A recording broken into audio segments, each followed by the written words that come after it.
In the nightcap of the Tuesday doubleheader, the Braves kicked off their season hosting the poorly scheduled Indians.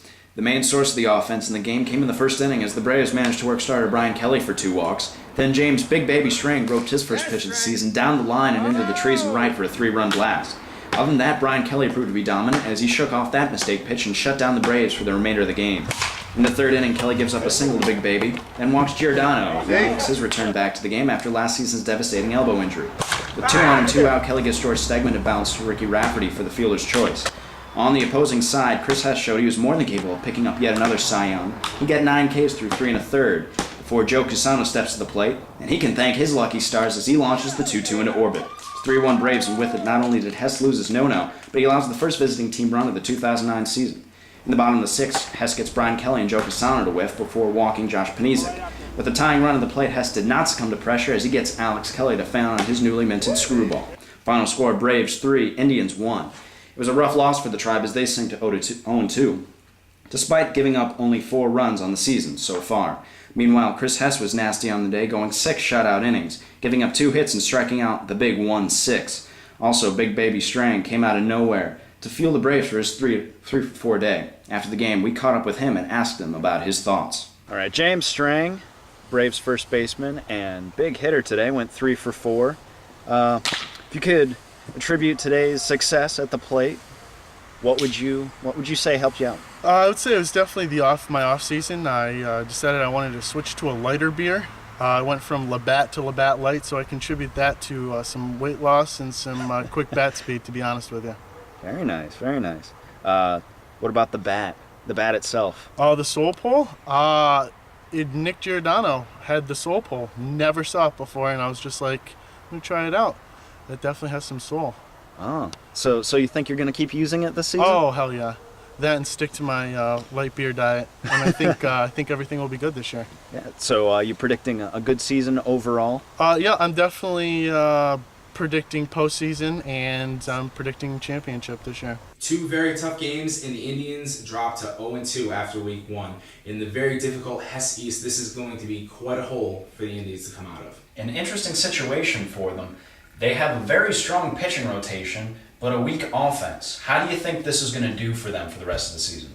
Well, if the Indians can get some timely hitting, they'll be all right. They do have good pitching, which means they will win some games. Expect the Indians to pick up some W's very soon. 1 man from the Rays, 1 man from the Jays. One is going up, one is going down. Buster, who do you think's doing what? The Blue Jays may not have commanded much respect in the offseason, but just a week into the regular season, things have changed, thanks to Joe Villalobos' performance on the mound. His 10 Ks and 6 walks and only 5 innings of work have earned the Jays' respect, and they're now forced to be reckoned with. Then there's Anthony Oswalmeyer. Rookie of the Year in 2008, Ossie put up some incredible numbers, so it's no wonder that with a 1-for-7 start, scouts are concerned.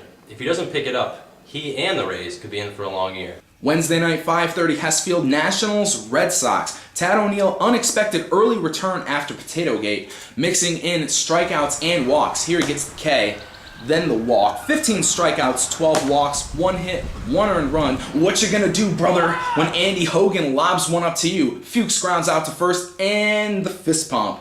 Red Sox, good defense through the first couple innings.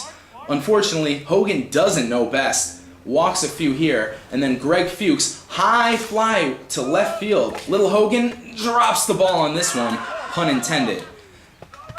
And then this solo shot brought to you by the letters T and O. That one still hasn't come down from the trees. And then Jason Blonde, where you going? Souvenir City adds the grand slam here. Nationals win this one 10-1 on 9 hits. Blonde 2 for 8 with another grand slam, 5 RBIs. Andy Hogan picks up the loss. 4 runs in 4.2 innings pitched. In 2009, Hessfield Wiffleball will expand to new heights with the construction of its 4th field, built by Nationals captain Tad O'Neill. A field named after a D-list celebrity. The man known simply as T.O. tackles all the important questions regarding the Nationals. Like, do they have what it takes to take on the Angels in the Lamb West? And what's the deal with Greg Fuchs? In this week's Sunday Sit-Down, RBO dicks around with T.O. Welcome to the Sunday Sit Down. I'm Wiffleball Tonight's Buster Olney, and around here somewhere is Tad O'Neill, aka T.O. There he is. Tad. Yeah, how's it going? Running a little bit late, but that's okay. Yeah, things happen. Boy, that was a good flip, by the way. Thanks. Ted, this is your second year in the league. Last year was a bit of a roller coaster. What are your thoughts overall on how last year went for both you and the Nationals? Last year I think was an awesome year. We started off 0-6. We couldn't get kids to games. But you know what? We got a good group of friends actually. We all just started playing. Got some good pitching. Me and Greg both did real well pitching. Greg, phenomenal batter. Basically got us to the championship. But last year was a great season. We loved it. Looking to improve this year. So. You suffered an injury about a week ago, a fluke potato gun accident. Maybe not fluke, considering it's you. But how is that injury coming right now? It's coming good. Plastic surgery. They put some metal plates in the face. 7 of them. But it's healed up. Pitched this week. Felt good. Field recovered. We'll see how it goes. You're scheduled to start building the 4th field for HFWB, Pickler Park, named after Kelly Pickler. Kelly Pickler, your idol. My idol. Yes. My American Idol. Yes, your American Idol. When can we expect Pickler Park to be fully erected? I think Pickler Park will be done in a few weeks. I gotta start shaving the grass, trim it down. I gotta start slamming the poles in, get the hardwood up, but maybe 3 or 4 weeks. 3 or 4 weeks, that's good. Greg Fuchs is back for now. Could Greg Fuchs hit T.O.? I wouldn't doubt Greg. He's gotta be, in my mind, one of the best hitters in the league. And it's not about not hitting me, it's just getting the timing down, that's it. But I think anyone can hit me in the league, to be honest. Oh, it's very humble of you. Coming from a guy who has an 18K game and a no-hitter. But I digress. What can you tell us about Greg Fuchs' immediate future in the league? I don't know. He still doesn't know. He's waiting on some internship deals, possibly. I'm hoping he sticks around all summer, but of course, your career is going to come before Wiffleball at this point in life.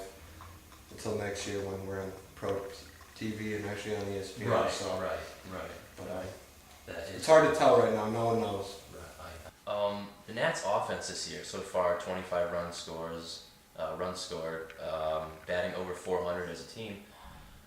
Do you think your offense this year will be more of an asset to you rather than a liability, or do you think that you're still going to have to remain heavily on starting pitching, mostly your starting pitching? I gotta say, as Nationals, a franchise, I said we build around our pitching and worry about the batting later. To be honest, because if we only give up 1 or 2 runs a game with me and Greg pitching, we can usually come through and pull 1 run a game. Hitting's a big deal, but I'm really glad how everyone's hitting this year. We're having a great season so far. We started off hot. Hopefully we can keep it going. But I'm going to keep relying on our pitching to pull us through. Speaking of being hot, who's hotter, the Nationals or Kelly Pickler? Kelly Pickler's always hotter. There's no doubt to that one. That's probably a stupid question. Yeah.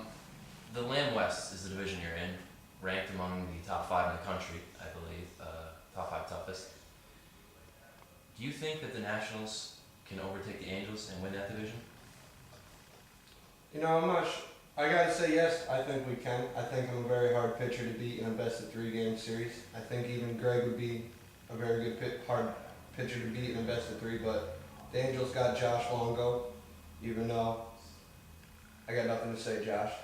He's one of the best pitchers in the league, you gotta admit it, he's an elite pitcher. So, that would just come down to, I guess, those 3 games. I can't predict who would win. I think it would just be a good series. I understand. Well, Ted, I want to thank you for joining us. Thank you for coming by. Thank you very much. You have time now to go stare at Kelly Pickler some more. All right, that's what I'm talking about. Well, for me, Tad, and Kelly Pickler, well, he's gone already. This is a Sunday sit down on Buster Only for Football Tonight.